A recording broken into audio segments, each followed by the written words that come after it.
عليكم ورحمة الله وبركاته. إن الحمد لله نحمده ونستعينه ونستغفره ونؤمن به ونتوكل عليه ونعوذ بالله من شرور أنفسنا ومن سيئات أعمالنا من يهده الله فلا مضل له ومن يضلل فلا هادي له وأشهد لا إله إلا الله وحده لا شريك له وأشهد أن محمدا عبده ورسوله أرسل بالحق وبشر ونذير أما بعد فإن خير الحديث كتاب الله وخير الهدي هدي محمد صلى الله عليه وسلم وشر الأمور محدثاتها كل محدثة بدعة وكل بدعة ضلالة وكل ضلالة في النار. أعوذ بالله من الشيطان الرجيم بسم الله الرحمن الرحيم. আজকের বক্তব্যের বিষয় হলো সোয়াদের পরে হরফ জোয়াত ধরে রাসূলুল্লাহ সাল্লাল্লাহু আলাইহি সাল্লাম কোরআন তেলাওয়াত করতেন এবং রাসূলুল্লাহ সাল্লাল্লাহু আলাইহি সাল্লাম হাদিস পড়তেন। এর জ্বলন্ত দলিল হচ্ছে সহিহুল বুখারী ৪র্থ খণ্ড হাদিস নম্বর হচ্ছে ৩৯৮৩, হাদিস নম্বর হচ্ছে ৩৯৮৩। ভারতবর্ষ সহ আরও অসংখ্য দেশে ইসলামী স্কলারশিপ যারা আছে তারা মাজারকে রওজা বলে থাকে। মাজারকে যদি তারা রওজা বলে থাকে তাহলে সোয়াদের পরে হরফ তারা জোয়াদ ধরে রওজা বলেছে, কারণ হাদিসে সোয়াদের পরে হরফ জোয়াদ ধরে রাসূলুল্লাহ সাল্লাল্লাহু আলাইহি সাল্লাম বলতেছে রওজা খাক নামক জায়গায় পৌঁছে সেখানে একজন স্ত্রীলোক দেখতে পাবে, তার কাছে মুরশিদদের প্রতি লিখিত হাতিফ ইবনু আবু বালতার একটি চিঠি আছে। জায়গার নাম কি? রওজা খাক। রওজা খাক, রওজা খাক হচ্ছে একটি স্থানের নাম। রওজা খাক হচ্ছে কি একটি স্থানের নাম। এই রওজা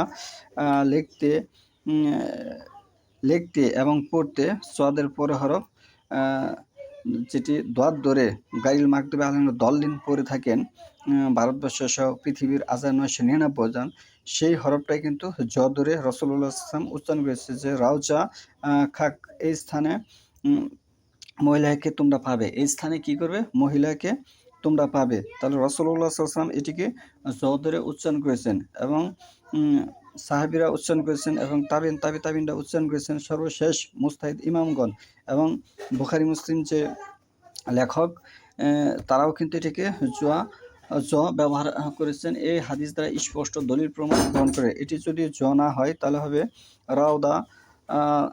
রাউদা খাক, রাউদা খাক। কোনো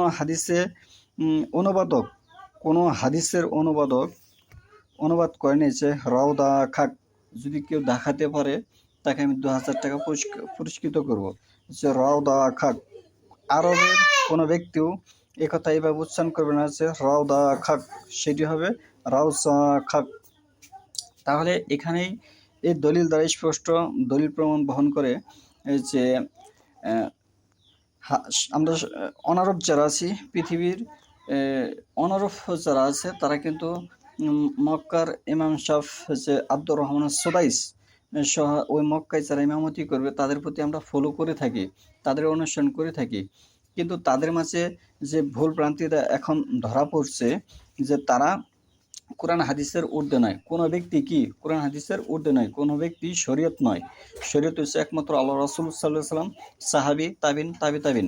তাহলে আমরা এই 4টি স্তর ঠিক রেখে তাদের কাছ থেকে কোরআন হাদিসের মাসলা মাসাইল এবং ফিকহ বিষয়ে নিব, তারা যেভাবে উচ্চারণ করেছে। আরেকটি বিষয় হচ্ছে ভাষা পরিবর্তনশীল আব্দুর রহমান সুদাইস।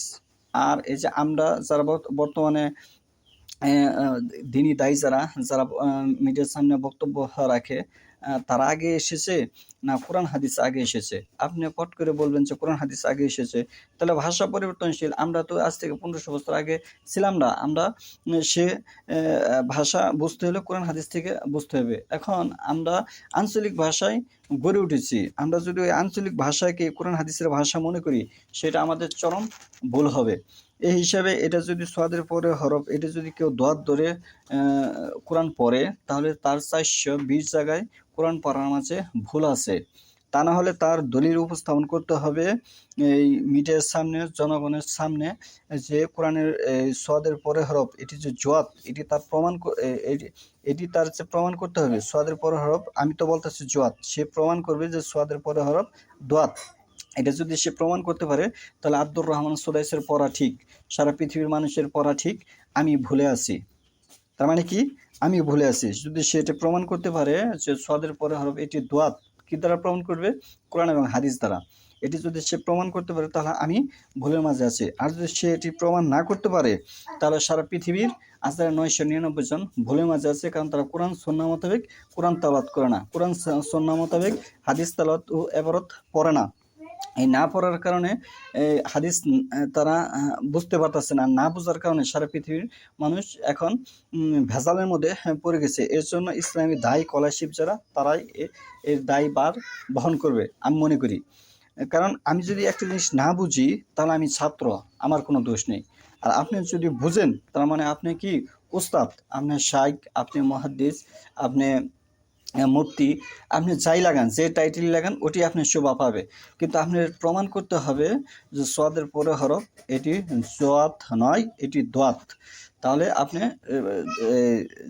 যেটি আপনি বলবেন ওটি সঠিক।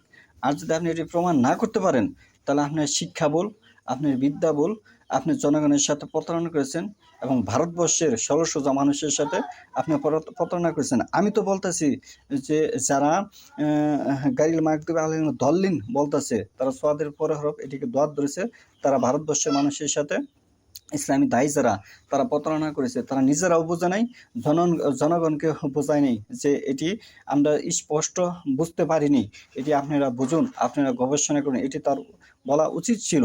কিন্তু তা না বলে তার মান সম্মান, তার টাইটেল বজায় রাখতে যে আজ ইসলামের মধ্যে বিভিন্ন দলাদলি সৃষ্টি হয়েছে, এটি আমরা মনে করি যে এটি একটি ভুল। এখান থেকে বের হয়ে আসতে হবে। এই হাদিসটা আপনি পড়ুন, এই হাদিস স্পষ্ট দলিল প্রমাণ বহন করে। যদি রওজা বলে, আমরা মিডিয়ার সামনে শুনি যে সকলেই রওজা বলে থাকে, রওজা বললে এটির সদের পরে হরফ এটি জ রয়েছে, কারণ হাদিসে এটি জ এসেছে। তাহলে আমরা বিষয় নিব আরবি উচ্চারণ থেকে। যেমন হাউজে কাউসার, হাউজে কাউসার উচ্চারণ করলে এটি জ। তাহলে যদি আপনি আরবিতে যদি আপনি বলেন যে হ্যাঁ এটি জ না, এটি দোয়াত, তার মানে আপনি আরবিতে ফরজ নেই, ফরদ। আরবিতে অজু নেই, উদু। আরবিতে রাউসা নেই, ও রাউদা আছে। আরবিতে হাউজ নেই, হাউদ আছে। এইগুলো বিষয়ে আপনার মাসলা ঠিক করতে হবে, তাহলে আপনার কোরআন হাদিস পড়া সঠিক বলে আমরা গণ্য করব।